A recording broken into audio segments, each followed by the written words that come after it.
Hello दोस्तों, आज मैं नाइट मैनेजर के सेकंड पार्ट को एक्सप्लेन करने वाली हूँ जो कि हॉटस्टार पर रिलीज़ हुई है। इस सीरीज़ के फर्स्ट पार्ट के सभी एपिसोड को मैंने अपने चैनल पर एक्सप्लेन किया है, जिसका लिंक आपको मेरे डिस्क्रिप्शन बॉक्स में मिल जाएगा। तो बिना किसी देरी के सीरीज़ को एक्सप्लेन करना शुरू करती हूँ। एपिसोड 5 की स्टार्टिंग प्रीवियस पार्ट की कुछ झलकियों से होती है। जैसा लास्ट में दिखाया गया था कि सेलिन ने अपने दोस्त ब्रिज की जगह शान को दे दी थी और उसे ब्रिज की कंपनी का ओनर बना दिया था। यहीं से कहानी आगे बढ़ती है और दिखाया जाता है कि अब शान का नाम अभिमन्यु माथुर है। सैली उसे बिजनेस का डिटेल्स बता रहा होता है कि उसे कैसे, कब और कहाँ इन्वेस्ट करना है। यहाँ तक कि सैली ने गूगल पर भी शान का नाम ऐसे अभिमन्यु माथुर फीड करवाया होता है। सैली का बेटा ताहा वापस चला जाता है। कावेरी सैली से उसके बिजनेस के बारे में पूछती है कि एग्जैक्टली उसका बिजनेस है किस चीज़ का। तो शैली कहता है कि वो तुम्हारा जानना जरूरी नहीं। यहाँ पर शैली को पता चल जाता है कि कावेरी का एक बेटा है, जिसकी बात उसने सैली से छुपा कर रखी थी। रात में कावेरी शान से मिलने जाती है और कहती है कि जब से तुम आए हो सब कुछ मिस हो रहा है, कुछ ठीक नहीं चल रहा। फिर बताती है कि उसका एक बेटा है और ये बात शैली को पता है, जो कि पता नहीं चलनी चाहिए, वो सब बर्बाद कर देगा। तो शान उसे केयरफुल रहने को कहता है। नेक्स्ट डे शैली शान के बिजनेस ट्रिप पर जाने के लिए एक होटल में डिनर रखता है, जहाँ बीजे भी आता है। कावेरी शैली से कहती है कि वो भी ट्रिप पर जाना चाहती है। इधर लिपिका दानिश को सैली के इलीगल डील्स के डॉक्यूमेंट्स दिखाती है जो शान ने भेजे थे। यहाँ लिपिका दानिश को सैली के उस पार्टनर का नाम बताती है जिसका मेंशन फर्स्ट पार्ट में इंद्रधनुष के कोड नेम से था। उसकी लोकेशन देखने पर पता चलता है कि ये इंद्रधनुष नाम का आदमी कोई और नहीं बल्कि मित्तर है और वही शैली के इलीगल बिजनेस को कवर कर रहा है। इसलिए लिपिका और Danish direct union home minister से मिलने जाते हैं और शैली के इलीगल बिजनेस के डॉक्यूमेंट देकर एक्शन लेने को कहते हैं। होटल में बीजे समझ जाता है कि शान और कावेरी एक दूसरे को पसंद करते हैं। बीजे होटल में तमाशा क्रिएट करता है, इसलिए सैली उसे कुछ दिन के लिए छुट्टी पर भेज देता है। अगली फ्लाइट से सभी दुबई के लिए निकलते हैं और होटल पाम में रुकते हैं। यहाँ लिपिका का साथी सारंग भी उनका पीछा करते हुए पहुंच जाता है। सुबह सैली की बरगादी के साथ मीटिंग होती है, ये बात वो शान को बताता है। तभी शैली को इंद्रधनुष नाम से फोन आता है और उसके बाद वो मीटिंग पोस्टपोन कर देता है। सैली कावेरी को शान के साथ शॉपिंग के लिए भेजता है, पर दोनों शैली की नज़रों से बचते हुए एक दूसरे के साथ इंटीमेट होते हैं। जीवी भी दुबई आ जाता है। शैली उसे रिसीव करता है। रास्ते में सैली उसकी हैंडराइटिंग देखकर पहचान जाता है कि उसने ही डॉक्यूमेंट लिपिका को भेजे थे। यहाँ जीवी कन्फेस करता है और कहता है कि मैंने जो किया अपने बच्चे के लिए किया। वो मेरे बच्चे को ले गए थे और ब्लैकमेल कर रहे थे। पर शैली उस पर रहम नहीं करता और उसे मार डालता है। होटल में शान और कावेरी एक साथ होते हैं, पर शैली उन्हें साथ पकड़ नहीं पाता। नेक्स्ट डे शान अपनी प्रेजेंटेशन बरगाती के सामने रखता है। असल में एग्रीकल्चर के बिजनेस के आड़ में वो लोग आर्म्स डीलिंग कर रहे होते हैं। बरगादियों को शान का प्रेजेंटेशन पसंद आता है और वो डील के लिए मान जाते हैं। फिर शान का जिनेवा के स्विस बैंक में अकाउंट खुलता है। प्रेजेंट में उसके अकाउंट में $250 मिलियन होते हैं। यहाँ से सीन कट कर न्यू दिल्ली का सीन दिखाया जाता है, जहाँ यूनियन होम मिनिस्टर कहती है कि मैं इसमें आप लोगों की कोई मदद नहीं कर पाऊंगी। फिर वो वहाँ से उठकर चली जाती है। फिर मित्र को दिखाया जाता है जो कहता है कि तुम दोनों ने बहुत बड़ा बखेड़ा खड़ा कर दिया है। फिर वो कन्फेस करता है कि वो ही इंद्रधनुष है। मित्र कहता है कि मैं उसके टुकड़े पर नहीं पल रहा, बल्कि वो हमारे टुकड़ों पर पलने वाला आदमी है। आगे कहता है कि शैली ने जब से ये काम शुरू किया है हमारी नज़र तब से उस पर है। जिन बागियों को हम ऑफिशियली मदद नहीं कर पाते वो काम शैली हमारे लिए करता है और उसे जो करना है उसमें हम उसे रोकते नहीं। बस इस बात का ध्यान रखते हैं कि इंडिया को कोई नुकसान न पहुंचे। ये सुनकर लिपिका और दानिश शॉक्ड हो जाते हैं। लिपिका कहती है कि अमेरिका को भी लगता था कि बिन लादेन को वो कंट्रोल कर सकते हैं, पर ऐसा कुछ हुआ नहीं, जबकि हिस्ट्री कुछ और ही कह रही है। फिर मित्र उन्हें ऑर्डर देता है कि इस ऑपरेशन को बंद करो और आज रात तक मुझे पूरी रिपोर्ट करो। इधर शैली और शान दुबई पोर्ट पर जाते हैं, जहां भारी मात्रा में बॉम्ब्स, बंदूक, गन होते हैं। असल में वो हथियारों की डीलिंग करने आए होते हैं। शान जब होटल में वापस आता है तो देखता है कि सारंग और उसके साथी उसके रूम में होते हैं और उन्हें कावेरी और शान के रोमांस के बारे में पता चल गया होता है। लिपिका शान को ऑर्डर देती है कि मैं तुम्हें इस मिशन से निकाल रही हूँ, क्योंकि शैली को एक ना एक दिन तुम्हारे रोमांस के बारे में पता चल जाएगा और सब कुछ बर्बाद हो जाएगा। सारंग उसे पैकअप करने के लिए 10 मिनट का समय देता है। इसके बाद शान सैली को जाके बता देता है कि 3 लोग हम पर नजर रखे हैं। सैली इस बात को कंफर्म करता है और फिर सभी 10 मिनट के अंदर होटल छोड़ के निकल जाते हैं। रास्ते में सैली शान को थैंक यू कहता है। अब छठे एपिसोड में शैली को शान पर शक होने लगता है। वो शान से पूछता है कि क्या तुम किसी लिपिका को जानते हो। फिर अपनी सप्लाई की लिस्ट दिखाकर कहता है कि किसी ने ये लिस्ट इंडियन इंटेलिजेंस तक पहुंचाई है। हमारे बीच कोई तो गद्दार है, कहीं तुम तो नहीं। फिर वो लोग अरेबिया पहुंचते हैं, जहाँ रेगिस्तान में शैली का ऑयल फील्ड का कारोबार चलता होता है, मीन्स वेपन का। ये एरिया सैटेलाइट की रडार की पहुंच से दूर होता है। शैली के बायर्स तात्मादाव इन्हीं वेपन्स को खरीदने यहाँ आने वाले होते हैं। शैली सभी को शान से इंट्रोड्यूस करवाता है। यहाँ शान को अपना एक साथी पाटिल मिलता है जो फोर्स में उसके साथ था। पाटिल उसकी काफ़ी तारीफ करता है। इंडिया में लिपिका अपनी रिपोर्ट मित्तर को सबमिट करती है। मित्तर पूछता है कि आखिर उसे ये इन्फॉर्मेशन मिली कहाँ से, उसका एजेंट कौन है, पर लिपिका उसे शान का नाम नहीं बताती, इसलिए मित्तर उसे और दानिश को सस्पेंड कर देता है। फिर सारंग लिपिका को बताता है कि शैली की प्लेन दुबई से टेक ऑफ की है, पर लैंड कहाँ की ये नहीं पता चला। सारंग को शक होने लगता है कि पता नहीं शान उसकी साइड पे है या फिर नहीं, क्योंकि होटल छोड़ने से पहले उसने एक एजेंट को बुरी तरह से मारा था। अब रात में तात्मादाव बायर्स आते हैं और शैली के साथ शान उन वेपन्स का डेमो देता है। यहाँ उन वेपन्स की भी खरीद फरोख्त होती है जो बैन होते हैं। ये ऐसे वेपन्स होते हैं जो एक झटके में किसी भी देश को तबाह कर सकते हैं। इन वेपन से वहाँ भारी मात्रा में तबाही होती है, मौत का मंजर देखने को मिलता है। शैली को ये सब देख के बड़ा मजा आता है, तो वहीं शान सोच में पड़ जाता है। उसे ये तबाही देख के बिल्कुल अच्छा नहीं लगता। शान वहाँ बायर्स के अलावा कुछ और लोगों को नोटिस करता है। नेक्स्ट मॉर्निंग शान और शैली एक आदमी से मिलने जाते हैं जो उन्हें उनके वेपन्स के लिए तात्मादाव से भी 50% ज़्यादा पैसे देने की बात करता है। एक हैरानी की बात है कि इस सीरीज़ की एंडिंग तक इस बायर का नाम नहीं रिवील होता, इसलिए हम इसे एक्स नाम देंगे।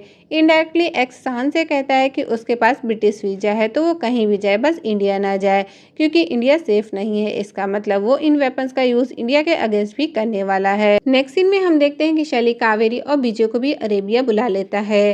कावेरी वहाँ पहुंचकर काफ़ी अनकंफर्टेबल फील करती है। विजय फिर से शान को वार्न करता है कि बिजनेस के साथ साथ प्लेजर मीन्स रोमांस करना सेफ नहीं है, और सोचने पर मजबूर कर देता है।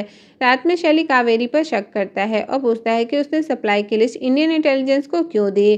कावेरी समझ नहीं पाती कि शैली क्या कह रहा है। कावेरी के ना बताने पर शैली गुस्सा करता है और उसे एक थप्पड़ मार देता है और लाइट क्यों कटी ये देखने बाहर चला जाता है। उससे पहले शान ने इलेक्ट्रिसिटी लाइट के वायर काट दिए होते हैं, जिससे कैंप में अंधेरा हो जाता है। मौके का फ़ायदा उठाते हुए शान कावेरी से मिलने जाता है और कहता है कि जल्द ही वो उसे यहाँ से निकाल के ले जाएगा। शान कावेरी को बताने वाला होता है कि वो किसके लिए काम कर रहा है, पर कावेरी मना कर देती है। शान वहाँ से भागकर एक लोकल ड्राइवर का फ़ोन लेकर वेपन्स वाले ट्रक का नंबर भेजने की कोशिश करता है, पर नेटवर्क ना होने की वजह से मैसेज सेंड नहीं होता। शैली जब वापस अपने टेंट में आता है तो कावेरी उससे कहती है कि उसी ने लिस्ट की फ़ोटो ली थी, ये देखने के लिए एक्चुअली शैली का बिजनेस क्या है, पर उसने वो फ़ोटो किसी को नहीं भेजी थी और डिलीट कर दी थी। कावेरी कहती है कि मेरा फ़ोन वैसे भी इधर उधर रहता है, और एक बार तो विजय उसका फ़ोन उसे लौटाने आया था। ये कहकर कावेरी रोने लगती है। असल में ये बात कावेरी को शान ने कहने को कहा होता है। शान जब वापस लौट रहा होता है तो विजय उसे देख लेता है और शूट करने लगता है, तो शान खुद को बचाने के लिए उसे मार डालता है और शैली के सामने ऐसे शो करता है जैसे उसने विजय से खुद को बचाने के लिए मारा हो। शैली उसकी लाश को ठिकाने लगवा देता है। उधर इंडिया में दानिश और लिपिका का इंटेरोगेशन होता है। हर छोटी से छोटी बात उन दोनों से पूछी जाती है। इसी दौरान लिपिका को शान का भेजा मैसेज मिल जाता है और वो बहाना मारकर बाथरूम आ जाती है और दानिश को भी बुला लेती है। लिपिका दानिश को ये बात बताती है तो दानिश कहता है कि हमारी कोई नहीं सुनेगा। लिपिका उसे सजेस्ट करती है कि तुम ये बात अपने अमेरिकन फ्रेंड को बता सकते हो। कैंप में शैली और शान अपने ट्रक्स को लोकेट कर रहे होते हैं। ट्रक्स दुबई पोर्ट पर पहुंच जाते हैं, तभी अमेरिकन मिलिट्री वाले वहां रेड डाल देते हैं। सभी ट्रक्स को चेक करने पर उन्हें वहां कोई भी वेपन नहीं मिलता। सभी ट्रक में ऑयल भरा होता है। असल में शैली की गुमराह करने की ट्रिक होती है। मेन वेपन ट्रक्स तो कहीं और होते हैं। वेपन्स ना मिलने की खबर जब दानिश और लिपिका को पता चलती है तो उन लोगों को शॉक्ड लगता है। लिपिका डिसाइड करती है कि वो शान का नाम कमिश्नर को बता देगी। फ्लाइट में शैली शान से एक डायलॉग बोलता है जो कि काफ़ी फेमस है कि मुझे छू भी पाना इंडियन इंटेलिजेंस के बस की बात नहीं। शान शैली से पूछता है कि अब क्या यहाँ से वापस श्रीलंका जाना है, पर शैली उसे नहीं बताता कि अब उनका अगला डेस्टिनेशन कहाँ होगा। इधर लिपिका जब अपने घर वापस आती है तो देखती है कि सब कुछ बिखरा हुआ है और उसका पति खून से लथपथ जमीन में पड़ा है। तभी अचानक एक आदमी लिपिका पर अटैक करता है और कहता है कि शैली साहब जानना चाहते हैं कि आपका स्पाई एजेंट कौन है, पर लिपिका बहादुरी दिखाते हुए उसे मार डालती है। इधर शैली की फ्लाइट ढाका इंटरनेशनल एयरपोर्ट पर लैंड करने वाली होती है। शान की शुरुआत जिस जगह और होटल से हुई थी, आज शान उसी जगह वापस आया होता है। यहाँ आकर शान को अपना पास्ट याद आने लगता है और सबसे ज्यादा सफीना की, वो उस बच्ची को बचा नहीं पाया। 7वें एपिसोड में शान का फ्रेंड लश्कर उसे देख के सरप्राइज हो जाता है पर रिएक्ट नहीं करता।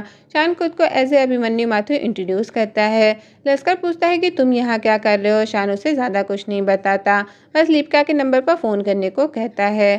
शान लिपिका से कोडवर्ड में बात करता है और कहता है कि हम सब वहीं हैं जहाँ से सब कुछ शुरू हुआ था, बस आपका इंतजार है। फिर शैली शान को फ्रेडी से मिलवाता है। फ्रेडी उसे पहचानने की कोशिश करता है पर शान अपने कॉन्फिडेंस से उसे यकीन दिलाता है कि वो आपस में कभी नहीं मिले।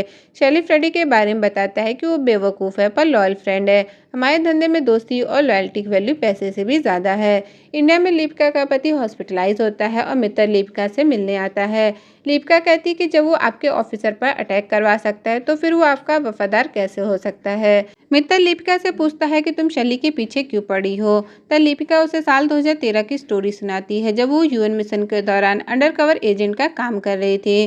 तब सीरिया के एक लोकल स्कूल के 156 बच्चे सल्फर और सरीन गैसेस से मर गए थे। तब शैली को सिर्फ प्रॉफिट दिखा था। मित्तल ये सुनकर लिपिका को शैली के अगेंस्ट हार्ड एविडेंस लाने के लिए 48 घंटे का समय देता है और अगर नाकामयाब रही तो उसे एजेंट का नाम देना होगा। लिपिका इस शर्त को मान जाती है। ढाका में शैली फ्रेडी के घर पर मीटिंग रखता है जहां शैली सभी सीसीटीवी और सिक्योरिटी को हटा देता है। वहां एक्स नाम के बायर को देखकर शान कहता है कि ये लोग वेपन्स को इंडिया के अगेंस्ट भी यूज़ कर सकते हैं। जेव भी कहता है कि अगर एक बार इनसे डील की तो इंडिया से हमारे रिलेशन खत्म हो जाएंगे। वह शैली किसी की नहीं सुनता और एक्स बायर से डील कर लेता है।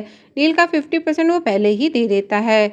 एक्स को देख के शान को बार बार इंडिया के लिए कही वाली बात याद आती है। होटल में वापस आने के बाद शान को पता चलता है कि लिपिका और सारंगा हैं। दोनों एक दूसरे से मिलकर खुश होते हैं। लिपिका अपने ऊपर हुए अटैक को दिखाती है और कहती है कि शैली तुम्हें नहीं छोड़ेगा, पर शान को अपनी कोई फिक्र नहीं होती। शान बताता है कि शैली इंडिया के दुश्मनों को आर्म्स बेच रहा है। डील भी फाइनल हो गई है और आर्म्स यहीं ढाका में है, पर है कहाँ इसका पता लगाना है। लश्कर एज ए रूम सर्विस बन के शैली के रूम में आता है और कावेरी को लॉकर का पासवर्ड पता लगाने को कहता है। कावेरी शैली को अपना महंगा नेकलेस दिखाती है और उसे लॉकर में रखने को कहती है। इस दौरान कावेरी लॉकर का पासवर्ड देख लेती है। कसिनो में गेम खेलने के दौरान कावेरी उसे इनडायरेक्टली पासवर्ड बता देती है और शान उसे लिपिका को फॉरवर्ड कर देता है। लिपिका शैली के रूम में एंटर हो जाती है। कैसीनो में कावेरी शान से कहती है कि अब मुझसे और नहीं होगा। शैली को शक हो गया है। फ्रेडी भी शान को याद करने की कोशिश करता है और गेम में जब हारने लगता है तो तमाशा क्रिएट करता है। शान उसे वहां से उसके घर ले आता है। फ्रेडी बार बार पूछता है कि हम कहाँ मिले हैं, क्या हमारे बीच कोई कनेक्शन है। तब शान उसे सफीना की याद दिलाता है और पूछता है कि तुमने उसे क्यों मारा।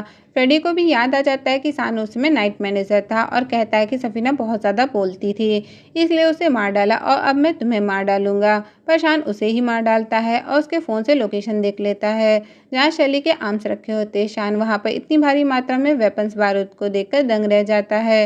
होटल में शैली के पास एक एंजेलो नाम के आदमी का फ़ोन आता है जो बीजे के लिए काम करता होता है। वो उस आदमी से शैली की बात कराता है जिसने शान के साथ मिलकर उसके बेटे की फेक किडनैपिंग करने की कोशिश की थी। वो बताता है कि शान ने ये सब शैली तक पहुंचने के लिए किया था।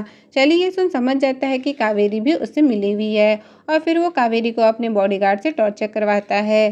कावेरी के कुछ ना बताने पर शैली उसके बच्चे को मरवाने की धमकी देता है। नेक्स्ट डे शैली जब शान के साथ अपने स्टोरेज जाने लगता है तो उसका बॉडीगार्ड बताता है कि शान रात में 3 घंटे के लिए बाहर था और लिपिका सारंग के बारे में भी बताता है। स्टोरेज पहुंचने पर शैली कहता है ये सिर्फ वेपन्स नहीं, पावर है जो कहीं भी कभी भी वॉर शुरू कर सकते हैं। फिर शान का नकाब उतारते हुए शैली कहता है कि इसे बनाने में मेरी पूरी जिंदगी लगे और तुम इसे बर्बाद करने चले थे। फिर शैली उसे अपने लोगों से मरवाता है। होटल में शैली कावेरी और लिपिका को भी गन पॉइंट पर करवा लेता है, पर शैली शान को नहीं मारता क्योंकि उसकी आंखें बैंक पासवर्ड थी। फिर एक्स बाहर आता है जो उसके कलेक्शन देख के इम्प्रेस हो जाता है। एक्स शान के अकाउंट में पैसे भिजवा देता है पर जे उसे चेक नहीं कर पाता क्योंकि स्कैनर वाला मोबाइल लिपिका ने पहले ही चेंज कर दिया था। अब शान यहाँ अपने पत्ते खोलता है और एक्स को दिखाता है कि वहाँ सारे कैरेट में बॉम्ब्स होते हैं। लास्ट में केवल 6 मिनट बचे होते हैं। शैली शान पर गुस्सा करता है और एक्स उससे पैसे मांगता है तो शैली उससे कहता है कि पैसे मेरे पास नहीं, शान के पास है। एक्स दोबारा जल्दी मिलेंगे ये कहकर वहाँ से चला जाता है। शैली शान को पैसे ऑफर करता है पर शान उससे कहता है कि उसे पैसे नहीं, सिर्फ उसकी बर्बादी चाहिए। लास्ट के 1 मिनट में सब वहाँ से निकल जाते हैं और पूरा स्टोर जलकर राख हो जाता है। शैली ये देख के आग बबूला हो जाता है और शान पर गन पॉइंट कर देता है। तो शान पैसों के बदले कावेरी को छोड़ने को कहता है। सभी जब होटल वापस आते हैं तो शैली को अपने रूम में लिपिका बैठी मिलती है। यहाँ फ्लैशबैक में दिखाया जाता है कि लिपिका और कावेरी ने मिलकर शैली के बॉडीगार्ड को मार दिया था। लिपिका को देख के शैली मित्र को फोन करता है पर मित्र उसका फोन काट देता है। यहाँ दिखाया जाता है कि मित्र शान का बनाया वीडियो देख रहा है जहाँ शैली इंडिया को बर्बाद करने वाला था। फिर मित्र अपनी टीम को भेज के शैली को अरेस्ट करवा लेता है। शान और कावेरी अब एक साथ होते हैं। पुलिस जब शैली को ले जा रही होती है तब वहाँ एक्स का आदमी आ जाता है और वो शैली को ले जाता है, जिसका मतलब है कि वो शैली को मारने वाला है। सीरीज के एंड में शान होटल के उसी कमरे में वापस आता है जहाँ वो शफीना के साथ छुपा था और उसे याद करता है। अब सीरीज की बात करें तो एंड में शैली और उस आदमी का क्या हुआ ये नहीं दिखाया गया है, तो मे भी इसका सेकंड सीजन आ सकता है। आप लोगों को क्या लगता है? अगर इस सीरीज का सेकंड सीजन आए तो मैं उसे ज़रूर आप तक लेके आऊँगी। और इसी के साथ मैं मिलती हूँ आपसे अपने नेक्स्ट वीडियो में। तब तक के लिए गुड बाय, टेक केयर।